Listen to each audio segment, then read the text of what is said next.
Amen po. Okay po, so mapagpalang gabi po no sa ating lahat. So tayo po magsisimula na no. Ngayong araw po tayo po ay nasa ating session 55. No, so yung pag-aaralan po nating passage ngayon is po sa Matthew chapter 9 verses 14 to 17. Pinamagatan natin itong Jesus is question about fasting. So sa introduction po natin, meron tayo dito textual observation, exegetical investigation, no? Tapos meron din po tayo dito outline po, no? Tatlo. Natin po natin ito sa tatlo. Una po, the truth according to their traditions. Nabi po, the truth according to Jesus. Tapos yung C po is old versus new. No, meron kasama rin po yung conclusion natin, application, and po yung reflection. Amen po. So, hayaan niyo pong basahin ko po yung ating passage. It's Matthew 9:14 to 17. Verse 14, then the disciple of Jesus came to him saying, why do we and the Pharisees fast often, but your disciples do not fast? And Jesus said to them, can the friends of the bridegroom mourn as long as the bridegroom is with them? But the days will come when the bridegroom will be taken away from them, and then they will fast. No one puts a piece of unshrunk cloth on an old garment, for the patch pulls away from the garment, and the tear is made worse. Nor do they put a new wine into old wineskins, or else the wineskins break. The wine is spilled, and the wineskins are ruined. But they put new wine into new wineskin, and both are preserved. Amen po, pagpain po ang Panginoon sa kanyang salita. Samahan niyo po ako sa maikling panalangin.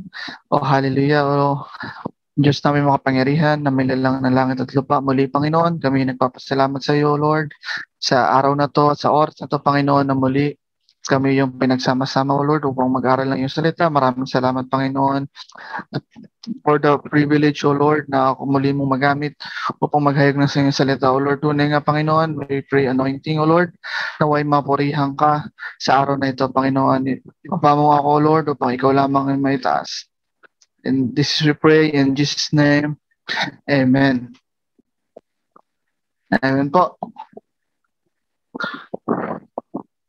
Okay po, no? Nandito po tayo ngayon sa kung last week po natapos natin yung pagtawag kay Matthew. Ngayon po, makikita natin no, kung paano ba question itong mga disipulo din ni John, ng mga tao at ng mga pariseyo ang ating Panginoon tungkol sa pag-ayuno. So, bago po yan, ito po yung mga parallel verses. No, nandito po tayo sa Matthew 9:14-17. Mababasa rin po natin yan sa Mark chapter 2 verses 18 to 22. Makikita rin po natin yan sa may Luke chapter 5:27 to 32. Amen po, no? So, ayun nga, last week nga we studied about how Jesus called Matthew a tax collector and how he responded. Nakita rin po natin yung storya nung ano ba yung reaksyon nitong mga pariseyo. Kung nakita nila yung ating Panginoong Yesus na kumakain kasama yung mga tao na to na kung tawagin nila ay mga makakasalanan daw, no? At narinig nga po natin ang sabi ng Panginoon, anong sagot niya sa kanila. Those who are well have no need of physician, but those who are sick. But go and learn what this means. I desire mercy and not sacrifice. For I did not come to call the righteous, but sinners to repentance. So ito pong verse na to yung magiging key natin and basihan sa ating pag-aaral po ngayong araw na ito. No, doon nga po sa may huling verse ang sabi, for I am not come, says our Lord, to call the righteous, but sinners. So in other words, the effectual call of the gospel to salvation is extended only to sinners, not to the righteous. It's extended not to religious, but to the irreligious. So not to those who think they are okay, but to those who know they are not. So this is the glorious purpose of Christ coming into the world. No, kaya nga po dito, Mapag-aaralan nga po natin sa sinabi nito ng Panginoon na tila ba syempre itong mga Pariseo na to, mga Eskriba na to, ay tila na-offend, no? So syempre, ngayon, babalikan nila ang ating Panginoon. Yayabangan nila yung ating Panginoon gamit yung pinagyayabang nila na outward ba. No, ito nga yung sinasabi natin na pag-aayuno o yung pagpa-fast. Napapakita nila sa Panginoon, no, babawian nila yung Panginoon dun sa akala nila na ginagawa nila na napiplease nila ang Diyos. Amen po ba? No? So dito po mapag-aaralan natin na gusto na ang Panginoon yung ano ba, yung panlabas na katwiran, yung panlabas na kabutihan, ito po ay makikita natin hindi importante sa mata ng ating Panginoong Hesus at syempre sa mata ng ating Diyos. At dahil sa mga panlabas na katwiran ito, itong mga Skriba at Pariseo ay tumataas pa yung tingin nila sa kanilang sarili at tinitignan nila yung mga taong ito na mababa at mga makakasalanan. So kaya nga nakita natin, kumbaga tinatawag nga nila, nagkaroon sila ng self-defense na para patunayan na mali ang ating Panginoon at sila ay matuwid. Amen po. So sa textual observation, wala dito po, nakita nga natin yung mga repeated words. Dito po yung bridegroom, disciples, the past, salitang old, new. Wala po akong nakitang places dito or commands. Pero nandito po meron tayong noun tsaka mga verb. At po yung ating references, no? Nandito po yung gty.org, pastorhistorian.com, blueletterbible.org, executableoutlines.com. So simulan po natin, no? Sabi ko po kanina, meron tayong tatlong outline. So ang una po is the truth according to their traditions. So verse 14. Pangalawa po, the truth according to Jesus sa verse 15. Sa pangatlo po, old versus new para sa verses 16 to 17. So umpisahan po natin dito sa una, the truth according to their traditions. Sabi rito, then the disciples of John came to him saying, why do we and the Pharisees fast often, but your disciples do not fast? Sabi nga po rito, this priest is third as a transition from the story nga doon sa may Matthew, the tax collector, which is from 9 to 13, to the story ngayon nga na question about fasting. No, so maano nga po natin dito sa verse na to, makikita natin, sabi daw po rito yung mga alagad ni Juan Bautista, yung si Juan na tagapagbautista, bautismo. Si Juan na tagapagbautismo, no? Mababasa nga po natin doon nga sa may aklat ng Juan na itong si Juan na tagapagbautismo, John the Baptist ay merong mga alagad. No? Mababasa nga natin na kasama rito sila Juan na nagsulat nitong aklat ng Juan at ang kapatid niyang si Santiago. No, siguro alam naman po nating lahat, no, na ito pong si John the Baptist ay hindi po itong John na nagsulat ng aklat ng Juan, Book of John. No? Okay po, no? So nabasa nga po natin, meron itong mga alagad.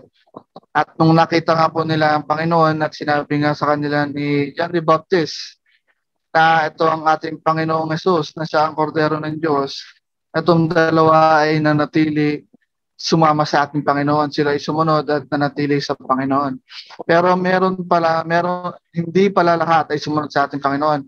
No, meron dito na mga nanatili dito sa sistema ng mga Pariseo at mga Skriba. No, mababasa nga rin natin doon sa journey ni Paul, meron pa siya mga nakita ng disipulo ni Juan na paligoy-ligoy na hindi kilala ang ating Panginoong Hesus. Amen po. No? So, sa panahon po na to, nakakulong na si John the Baptist. Amen po. So, nagtanong po sila. Then the disciples of John came to him saying, no, kung mababasa naman po natin sa mga parallel verses, tulad mo na sa may Lucas, sabi po ron, lumapit at nagtanong siya. Nagtanong po yung mga Pariseo at yung mga Skriba. No, sabi naman po doon sa may Mark, sabi naman doon, we. So, it's either po na makikita natin yung tanong na to ay tinatanong ng maraming tao. Yung tanong na to ay pinanggalingan ng iba't ibang tao. So ano po ba yung laman at patungkol sa ng kanilang katanungan? Ano daw po ba yung kanilang tinatanong? So ang tinanong po nila is, why do we and the Pharisees fast often, but your disciples do not fast? No? So makikita po natin yung pinakatema ng kanilang katanungan ay tungkol sa fasting o pag-aayuno. So kung matandaan po natin, itong mga pariseo po na to, meron silang mga kautusan na sila ay nagpa-fast twice a week. No? So, para mas maintindihan po natin, pag-aralan po natin ano ba yung fasting at saka yung fasting during the Old Testament. No? Napag-aralan na po natin to, kung maalala natin dun sa Matthew 6:16 to 18, no? Si Pastora po nagturo nito. Sabi, ano po ba yung fasting? What is fasting? Ay po rito, the Hebrew word or to cover the mouth in the Greek. Sa Greek, nesteo is a verb word means to abstain, means going without food or drink voluntarily, generally for religious purposes. Sa kay Pastora ko mismo kinuha to. Ay po rito, fasting is essentially giving up food or something else for a period of time in order to focus your thoughts on God. And the biblical pattern of fasting is to abstain from food and is always connected with prayer. No? So, balikan po natin sa Old Testament. Bakit po ba sila nag-aayuno? So, what's the purpose of fasting? Sabi po rito, fasting was a natural reaction to grief over the loss of a loved one. So, pag nawalan ka daw ng isang mahal sa buhay. But more often, fasting was done purposely. Sabi rito po, ginagawa yung fasting to afflict the soul. Sabi sa Leviticus 23. And also, chasten the soul. Sabi po sa Psalms 69:10. Sabi po rito, the purpose of such affliction and chastening was to humble the soul. Sabi po sa Psalm 35. And not for any effect it might have on the body. So, focus po talaga niya is to humble the soul. Evidently, they felt that by so humbling themselves, they would more likely incur God's favor. So they would fast when they needed forgiveness for sin, katulad ng kay Moses, Ahab, kay Daniel, when their loved ones restored to health, protection from danger, deliverance from their enemies. No, and because they were seeking God's favor, fasting would almost always be accompanied with prayer. No, so that's the purpose ng fasting. Sabi nga rito, no, but more often fasting was done purposely. So ano bang sabi dun sa kautusan? Ilang beses ba dapat nagpa-fasting ang Hudyo based sa kautusan? Sabi po, no, ang mga Hudyo ay inutusan lamang mag-ayuno during the Day of Atonement. Mabasa pa natin yan dito sa mga Leviticus 29-31, Leviticus 23-32 at Numbers 29:7. Now, so this was the only fast commanded by the law to be observed on the 10th day of the 7th month. So people often fasted without specific commandment, sometimes for the purpose of strengthen prayer, to seek God's guidance or direction, to express grief, to seek deliverance or protection, to express repentance and the return to God, to humble oneself before God, and to express concern for the word of God. No? So, technically po, sinasabihan ng mga Hudyo based sa kautusan na isang beses lamang sila mag-aayuno. Ito during the Day of Atonement.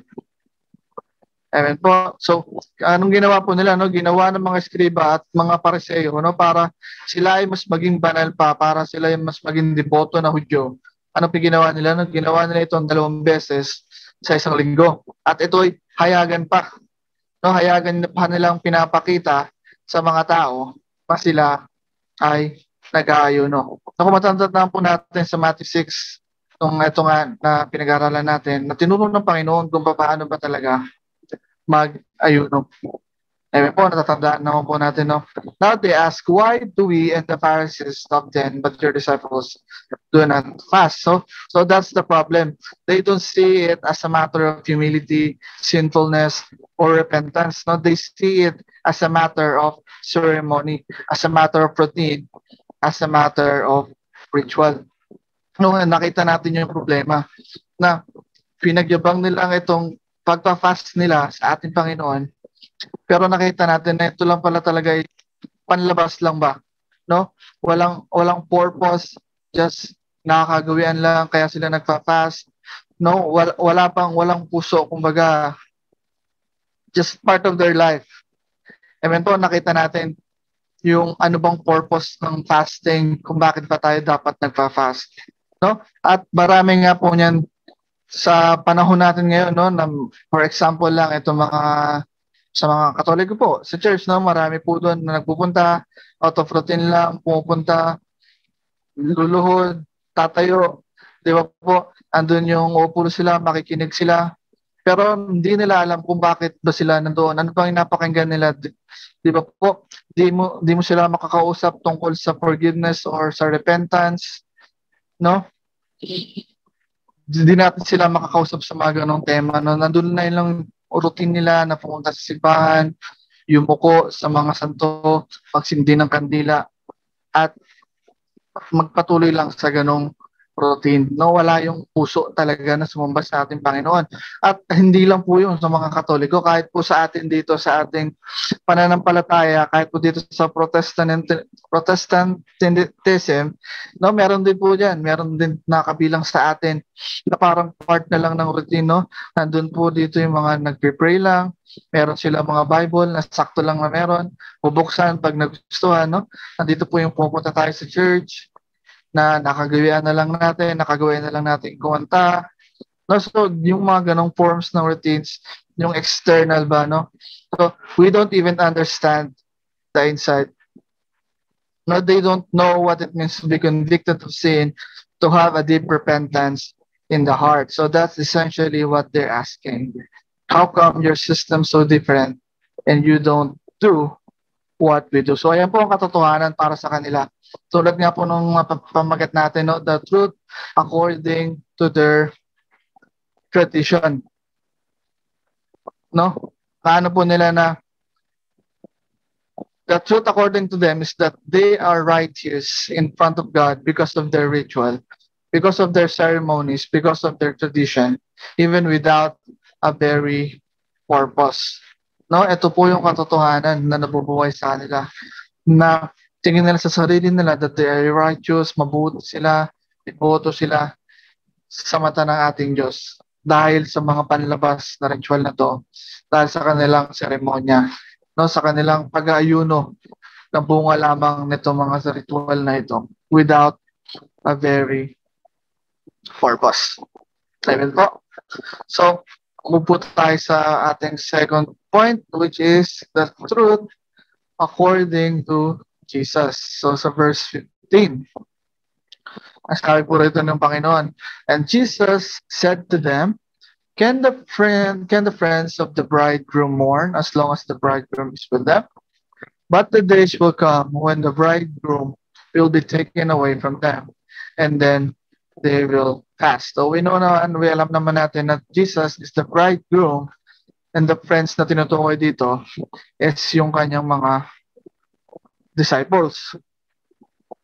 No, so Jesus said to them, Can the friends of the bridegroom mourn? So now the ones he's referring to here are the attendants of the bridegroom. So in those days, siyempre po dito sa mga panahon nila, pag yung kasalan ng mga Hudyo, napaka-special po niyan, no? Ito yung tumatagal ng mga linggo, isang linggo. So yung mga lalaki po ay pumipili sila ng mga kaibigan nila, and they were responsible to keep the party alive. No? So, ang sinasabi ng Panginoon dito, look, this is a wedding. This is a celebration. This is a happy time. You don't expect the groom's attendants to mourn during the wedding feast. No? In other words, your ritual is out of sync with reality. No, sinasabi ng Panginoon dito. No, ginamit niya illustration dito yung kasalan. No, to describe talaga yung ano bang meron sa kasalan. Ito yung kasiyahan, celebration, no?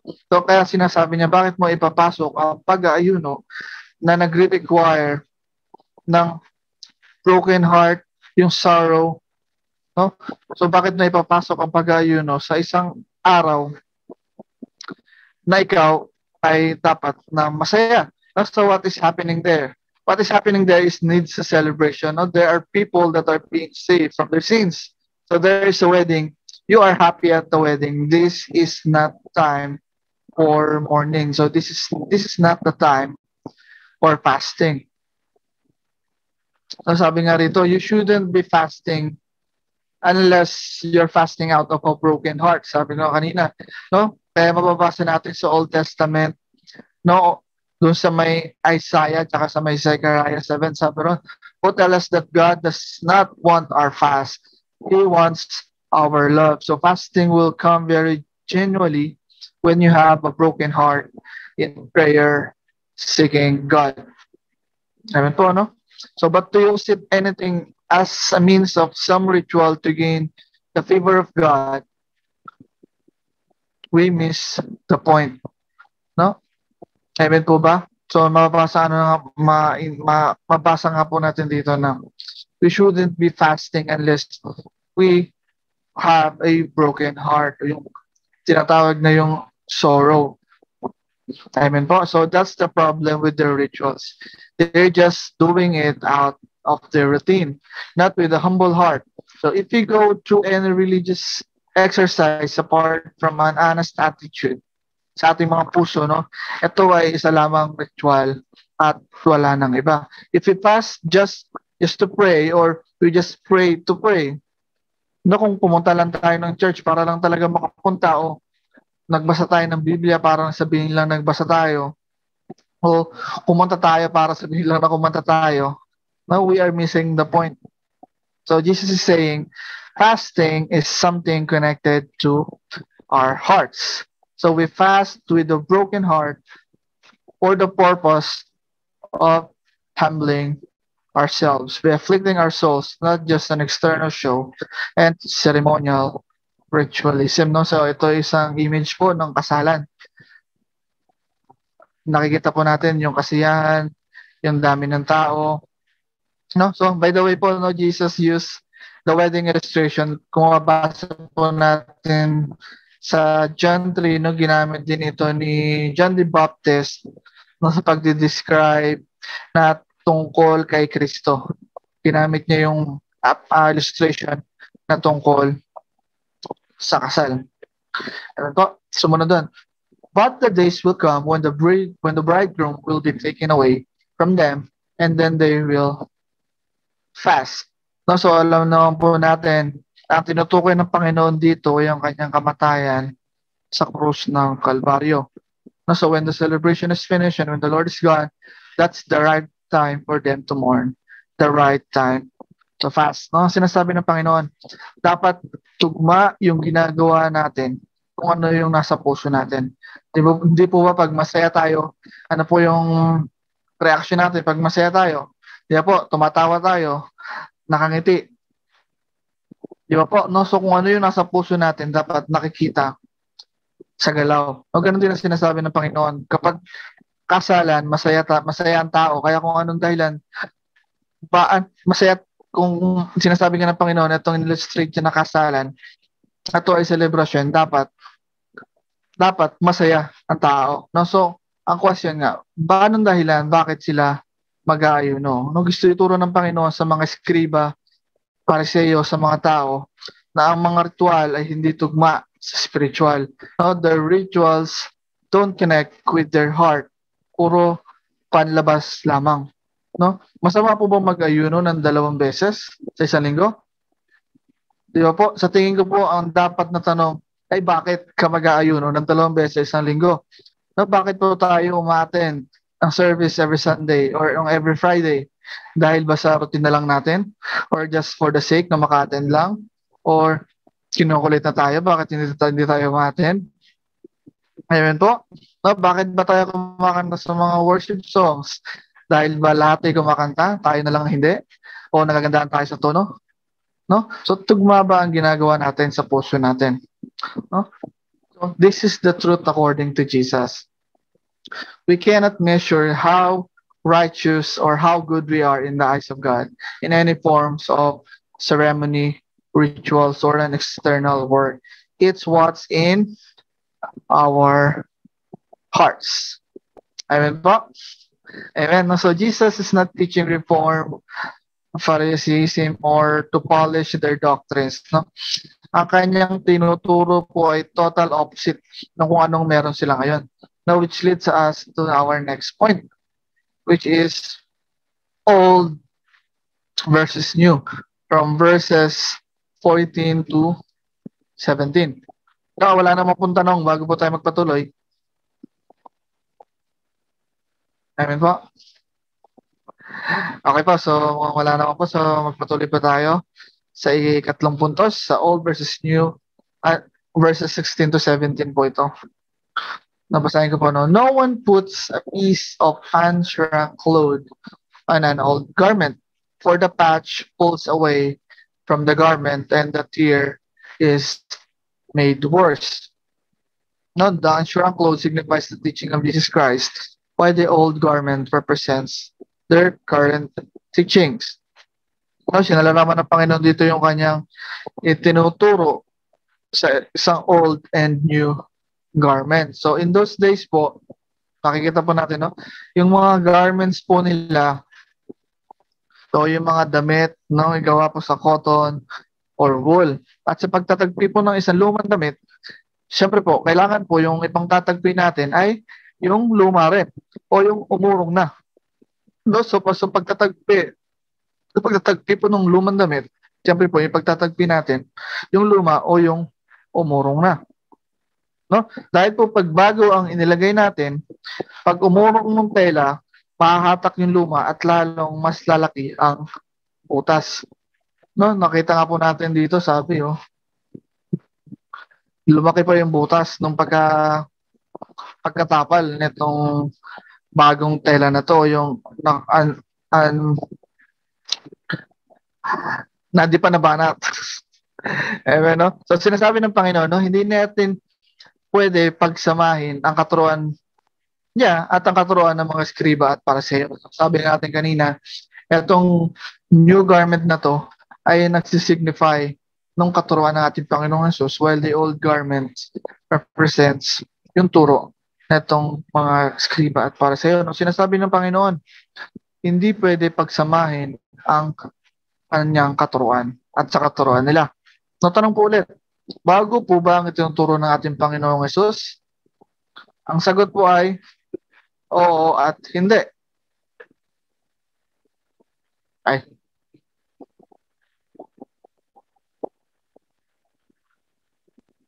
Oo at hindi po. No, so unahin po natin kung bakit ba hindi bago ang katuruan na ito. No, ang Panginoon po mismo ang nagsabi.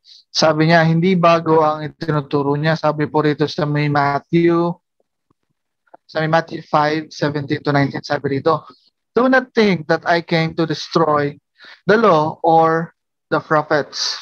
I did not come to destroy, but to fulfill. For assuredly I say to you, till heaven and earth pass away, one dot or one title will by no means pass from the law till all is fulfilled.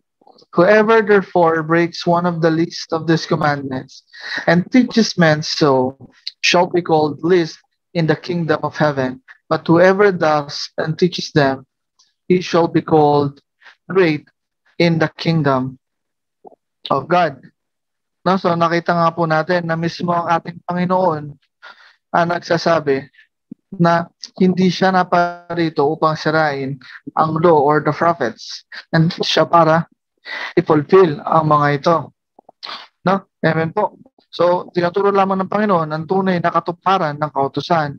Na kaya kung tutusin na hindi naman talaga ito bago, dahil ito naman ay nakasulat na sa kautusan. So, tingnan naman po natin kung bakit nasabing bago Ito, no? So bakit nga po ba ito sinabing bago? Ito po ay bago, pero bago lamang sa Skriba at Pariseo, no? Bakit ito po bago sa kanila? Nakalagay nga po dito sa may Mark 7:7-8, sabi po rito, He answered and said to them, Well, did Isaiah prophesy of you hypocrites, as it is written, These people honors me with their lips, but their heart is far from me, and in vain they worship me, teaching as doctrines the commandments of men. For laying aside the commandments of God, you hold the tradition of man, the washing of pitchers and cups, and many other such things you do.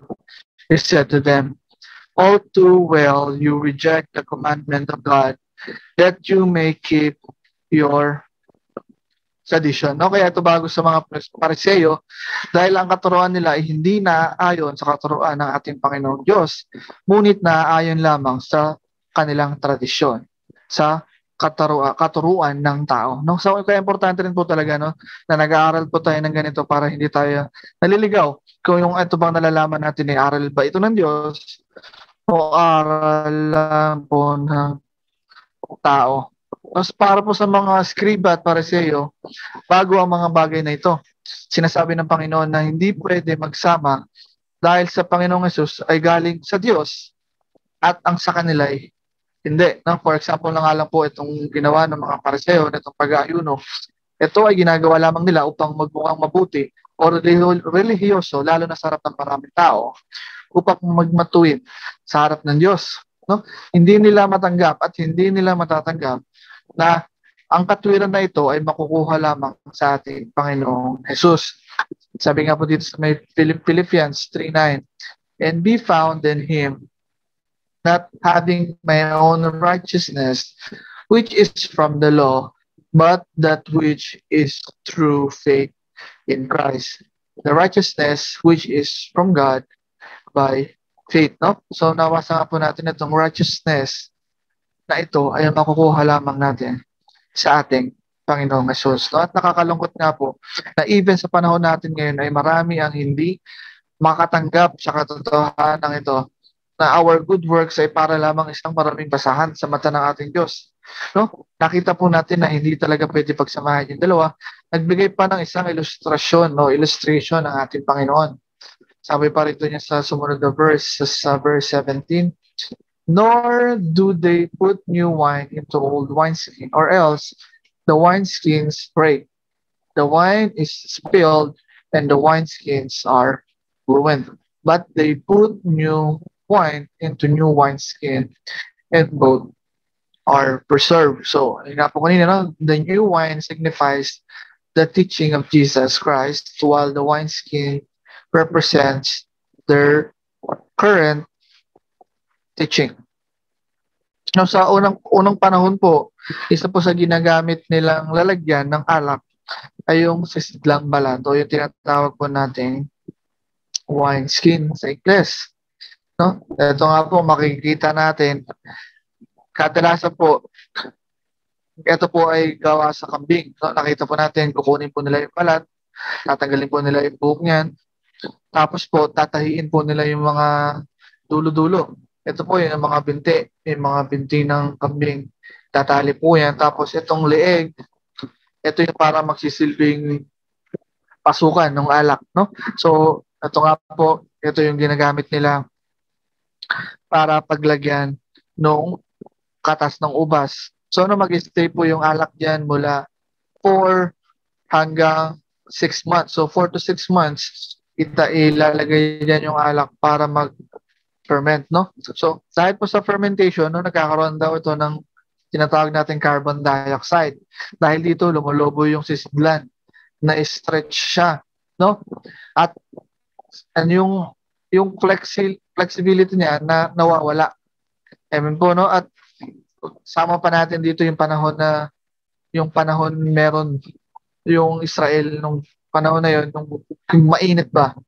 So, nagda-dry din itong mga skin na to. No? So, pag tinanggal po natin, no, yung balat niya is banat na, dahil nga sa dryness nagkakaroon ng bitak-bitak.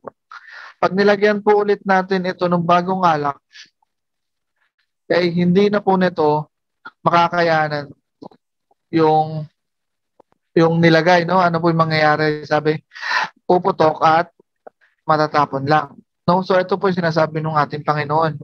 Hindi pwede pagsamahin ang bago sa luma. Ang lumang damit ay dapat tagpian ng lumang damit. Ang bagong alak ay dapat ilagay sa bagong sasidlan ng alak. No? So to completely accept Jesus Christ, kailangan nating alisin ang tradisyon na meron tayo dati. Kailangan nating alisin yung dati nating paniniwala. Alisin lahat. No? Sabi nga ng Panginoon, hindi mo pwede pagsamahin ang kanyang katuruan sa makamundong katuruan na gawa-gawa lamang ng tao. Amen po, upang makamit natin yung tamang katwiran na sa Panginoon lang natin matatagpuan, kailangan natin alisin yung luma natin kaisupan. Righteousness by works will never save. Amen po. So, importante nga pong malaman ang katuruan ito. Nakita nga po natin na nagbigay pa ng dalawang illustration ang ating Panginoon. No? Ang righteousness by works ay paulit-ulit lamang po na ginagawa ng mga tao. No, even po dun sa may first century church po, no, nung mananampalataya ay nalalaso ng kaisipang ito. Tulad po dun sa nangyari dun sa may Acts 15, no, sabi mo sa mga Galatians, di ba po? Meron mga mananampalataya na tinanggap nila ang ating Panginoong Hesus bilang tagapagligtas. At may mga dumating na tinatawag nilang mga Judaizers. Sabi nila, Kristiyano sila. Ngunit para maging matuwid ka, kailangan magpatuloy ka daw. No? So maraming simbahan ang nag-umpisa sa tama pero unti-unting bumabalik sa tradisyon sa maling katuruan. No? Sinasabi ng Panginoon dito nga na hindi mo pwedeng pagsamahin. No? Kung paano niya in-illustrate na itong bagong wine na ito ay hindi mo pwedeng isalin muli doon sa nagamit na nasisidlan dahil ito ay sasabog lang, puputok at matatapon. Amen mo, no? Pero ito nga,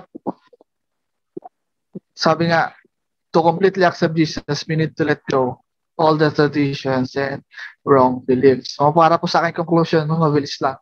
So, it is true that if we insist to mix the teaching of Jesus Christ from the wrong teachings of the world, this will be the result. So, sabi po dito sa may Luke 5:39, ito po yung parallel verse niya doon. Sabi doon, and no one having drunk old wine immediately desires new, for he says, the old is better. No? So they will choose the world over Jesus Christ. No? So hindi mo talaga pwedeng pagsamahin ang ating Panginoong Hesus sa simbahan na naniniwala sa ating Panginoong Hesus at naniniwala sa turo ng mundo. No? Because they will choose the world over Jesus Christ. No? That's the nature talaga ng tao. Mas pinipili niya yung flesh. So to completely accept Jesus Christ, to completely talaga ibigay ang ating mga sarili, we dapat i-let go natin lahat na itong mga maling paniniwala natin. So for application, we fast because we live between the two comings of Christ, but we don't fast like the Pharisees and disciples of John did in Jesus' day. Nor do we fast like modern day Jews, Muslims, Mormons, or any other false religion. We fast because we believe that the King, who is our bridegroom, has come to inaugurate his kingdom, and we eagerly anticipate his coming again to consummate the same kingdom. In other words, we fast with the words of the Apostle John from Revelation 22:20, in response to Jesus' promise to return quickly on our lips. Even so, come, Lord Jesus. Amen. So doon po tapos lang ang aking maiging exposition, no, para po sa ating breakout session. Ito po yung mga tanong.